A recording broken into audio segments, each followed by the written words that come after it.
हाय दोस्तों, डॉक्टर के mister India channel में आपका स्वागत है। मैं डॉक्टर के मिश्रा आपकी सेवा में हाजिर। अच्छा, आज हम ये बात करने वाले हैं हेयर लॉस के बारे में। तो ये हेयर लॉस होता क्यों है उसके बारे में बात करेंगे और हेयर लॉस का ट्रीटमेंट क्या है, कुछ हद तक वो भी बताऊंगा मैं। और हेयर लॉस के ट्रीटमेंट के बारे में और भी वीडियोस हैं जो मैं आपको कुछ 2-4 दिनों में और एक अपलोड करके वो डाल दूंगा मैं अपने चैनल पे, तो आप उसे देख सकते हैं और उसका फायदा उठा सकते हैं। तो मैं ये बताना चाहता हूँ कि जो हेयर लॉस होने का जो कारण है वो खास करके 5 मुख्य कारण से डिपेंड होता है, वो डिपेंडेंट होता है 5 रीजन के वजह से। वो 5 रीजन क्या है वो मैं आपको बताना चाहता हूँ। पहला रीजन होता है हेरिडिटी। हेरिडिटी मतलब जेनेटिक, हमारे माँ से, बाप से, दादा से या दादा के दादा से जो हमारे बालों का जो एक लाइन होता है, किसी का वी शेप होता है, किसी का डब्ल्यू शेप होता है, और किसी का देखेंगे तो एक पूरा यहाँ से यहाँ तक भरा हुआ रहता है, और किसी का देखोगे तो ये पूरा ऐसा वी शेप रहेगा, ये साइड में यहाँ पे बाल नहीं होगा और ये साइड में ज्यादा होगा। तो ये सब होता है जेनेटिक, मतलब जैसे हमारे पिताजी का है वैसे बच्चों का हो जाता है, जैसे हमारे पिता के पिता का, दादा का या परदादा का था, उनसे हमें आ जाता है ये। तो उसके हिसाब से कुछ हिस्सों के बाल, जैसे फ्रंट की बात कर रहा हूं मैं, आगे के बाल कुछ हद तक कम हो जाते हैं किसी किसी के। तो ये जेनेटिक है, इसके लिए कुछ नहीं कर सकते। इसके लिए आप कुछ मेडिसिन भी लेते हैं तो वो भी कुछ काम नहीं करेगा। ना तो इसके लिए कोई ऑयल काम करेगा, ना तो इसके लिए कोई टैबलेट काम करेगा। हाँ, एक चीज है जो आप कर सकते हैं, वो है हेयर ट्रांसप्लांटेशन। तो हेयर ट्रांसप्लांटेशन आप कर सकते हैं। मतलब हेयर ट्रांसप्लांटेशन में खास करके करते क्या है, ये पीछे के जो बाल हैं वो एक लाइन से निकालते हैं, जड़ से खींच के निकालते हैं, और ये हिस्से में जहां पे आपके बाल नहीं है वो हिस्से में उसे लगा देते हैं। जैसे एक पौधे को हम मट्टी में डालते हैं आगे चल के वो और बड़ा हो, उस हिसाब से वो बाल भी लगाया जाता है वहां पे एक जगह बना के और जड़ के साथ। अब दूसरा कारण ये है कि हार्मोनल चेंजेस होते हैं। सेकंड पॉइंट है हार्मोनल चेंजेस के। तो हार्मोनल चेंजेस में बहुत सारी चीज आती हैं, ये खास करके फीमेल्स में बहुत ज्यादा इशू देता है हार्मोनल प्रॉब्लम्स के। खास करके उनका जो मंथली पीरियड्स होते हैं उसमें प्रॉब्लम्स होते हैं। किसी के हार्मोन्स की इशू है, जैसे किसी को हार्मोन्स कम हो गया है, किसी का टेस्टोस्टेरोन लेवल बहुत कम हो गया है, किसी का प्रोजेस्टेरोन लेवल बहुत कम हो गया। प्रोजेस्टेरोन खास करके जो फीमेल्स में होता है, जो बॉडी को रेगुलेट करता है और मंथली मेंसेस के लिए काम करता है, तो वो अगर किसी का कम हो गया है या बहुत ज्यादा हो गया है तो उसके वजह से भी हेयर लॉस होता है। अब मेल में अगर टेस्टोस्टेरोन हार्मोन्स बहुत कम हो गया है तो उससे भी हेयर लॉस होते हैं, ये दाढ़ी ओढ़ी आनी कम हो जाती है। तो ये हेयर फॉल ये डिपेंड करता है, ये सेकेंड रीजन जो है हार्मोनल चेंजेस के वजह से। तो हार्मोनल के लिए हम ट्रीटमेंट क्या करें, हार्मोनल्स के लिए हार्मोनल थेरेपी होता है। तो कुछ हार्मोन्स के मेडिसिन होते हैं, जैसे टेस्टोस्टेरोन की कमी है तो टेस्टोस्टेरोन हार्मोन्स के मेडिसिन होते हैं, वो आप मेडिसिन ले सकते हैं। उसके कुछ टाइम तक, 2-3 महीने तक एक कोर्स होता है, वो कोर्स करना पड़ता है। फीमेल्स में प्रोजेस्टेरोन हार्मोन्स की कमी होते हैं तो उन्हें प्रोजेस्टेरोन हार्मोन्स की कमी को पूरा करने के लिए कुछ टाइम तक कुछ कोर्सेस करने पड़ते हैं। तो ये हो गया दूसरा रीजन। तीसरा रीजन मैं ये बताऊंगा कि मेडिकल कंडीशन, ये थर्ड रीजन है मेडिकल कंडीशन का। मेडिकल कंडीशन का मतलब है जैसे कोई बीमार है, काफी टाइम से बीमार है। अब हम समझो एक छोटी मोटी एक बीमारी ले लेते हैं, कोई एक बुखार से तकलीफ में है, उसे टाइफाइड फीवर है या डेंगू है या मलेरिया है, तो कुछ हद तक हेयर फॉल होने के उसके चांसेस होते हैं। दूसरा नंबर है किसी को ब्लड प्रेशर है तो ब्लड प्रेशर में भी हेयर फॉल होता है, किसी को डायबिटीज है तो डायबिटीज में भी हेयर फॉल होता है। अब एक बड़ा रीजन है हेयर फॉल होने का जो आजकल सुनने में आ रहा है, ये है कैंसर।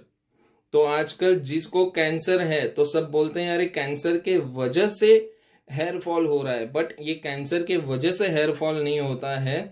कैंसर में जो हम केमोथेरेपी देते हैं पेशेंट को, तो केमोथेरेपी के वजह से जो उसके पावर होते हैं जो मेडिसिन के, उसके वजह से ये जड़ें कमजोर हो जाती हैं और जड़ें बालों से झड़ जाती हैं।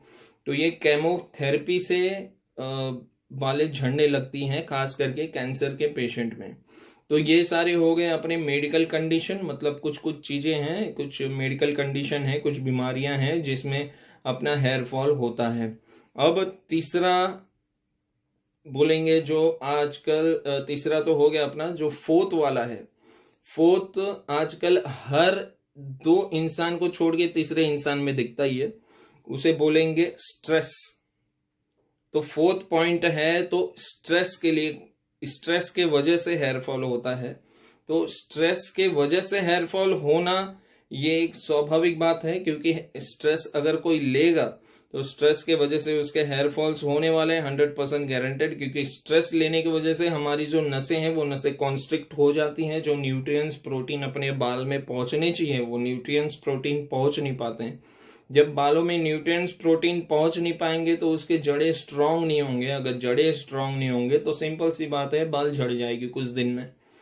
तो इसलिए स्ट्रेस का लेवल जो है वो कम लेना है। अब स्ट्रेस के लिए एक नॉर्मल ट्रीटमेंट बताता हूं मैं। जैसे आप स्ट्रेस कोई ले रहे हैं, एक ट्रीटमेंट नहीं, एक समझ लो एक छोटी सी एक रेमेडी है, आप इसे घर पे बैठे बैठे कर सकते हैं। अगर स्ट्रेस किसी को है, बहुत ज्यादा टेंशन में है, तो उसे सुबह सुबह उठ के प्राणायाम करना है, अनुलोम विलोम करना है, कपाल भारती करना है।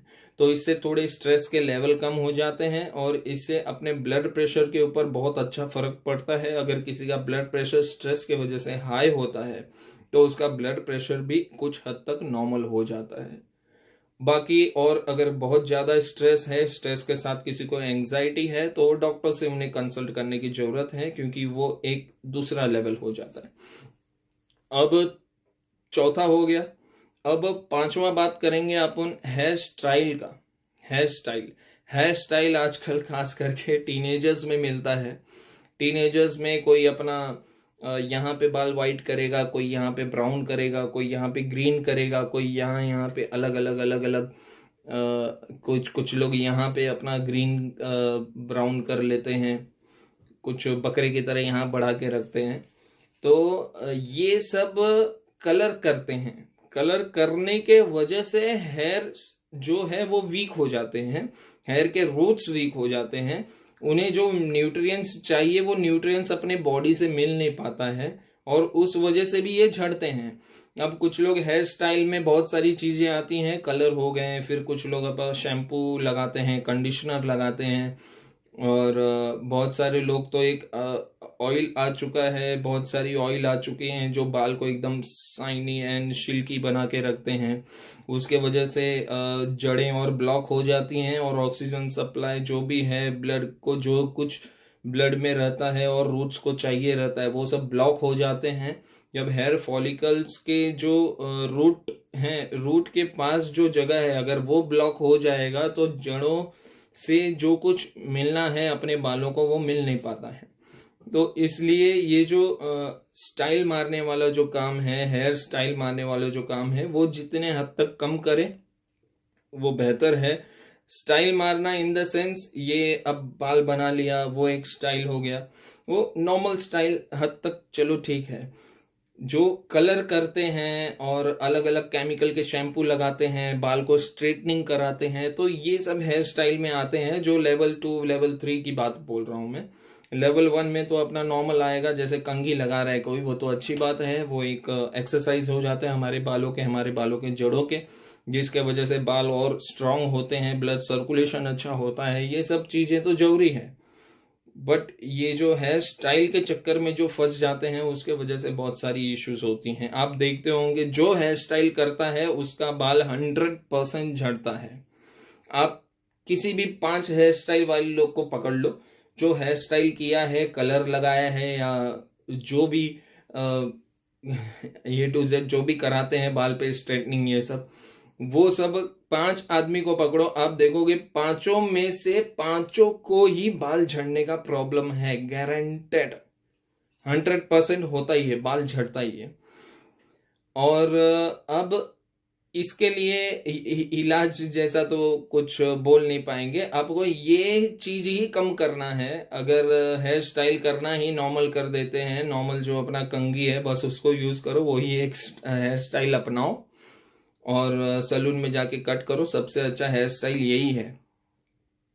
तो ये अगर फॉलो करते हैं और हेयर स्टाइल के जो भी हैं अलग अलग चीजें वो सब नहीं फॉलो करते हैं, तो ये एक हिसाब से ट्रीटमेंट हो गया। तो आप इसके ऊपर ध्यान दें। तो ये जो 5 चीजें बताया हूं मैं, ये हो गया अपने बालों को खराब करने वाली 5 चीजें। तो ये सब चीजों के ऊपर ध्यान दो। अब इसमें कुछ चीजें हैं अपने कंट्रोल में और कुछ चीजें हैं अपने कंट्रोल में नहीं होती हैं कुछ चीजें। तो इसके लिए जैसे हेरिडिटी हो गया, पहला वाला जो बताया था मैंने, वो हेरिडिटी अपने कंट्रोल में नहीं है।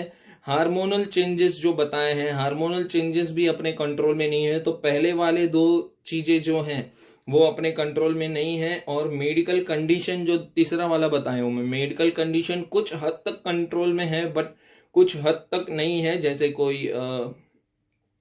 एयरबॉर्न डिसीज हो गया, ये सब चीजें तो अपने बस में तो है नहीं, जैसे कोविड ओविड ये सब हो गया अभी जो फिलहाल होके गया है, तो वो सब अपने बस में नहीं है। तो जैसे एक मेडिकल कंडीशन हो गया, वो कुछ हद तक 50%, हम अगर अच्छी तरह से रहते हैं, ध्यान देते हैं, खाना पीना सही खाते हैं, हमेशा हाथ धो के रखते हैं, हमेशा क्लीन रहते हैं, हमारे बाल अच्छे से धोते हैं, तो ये सब कंडीशन आने की चांस ही नहीं है।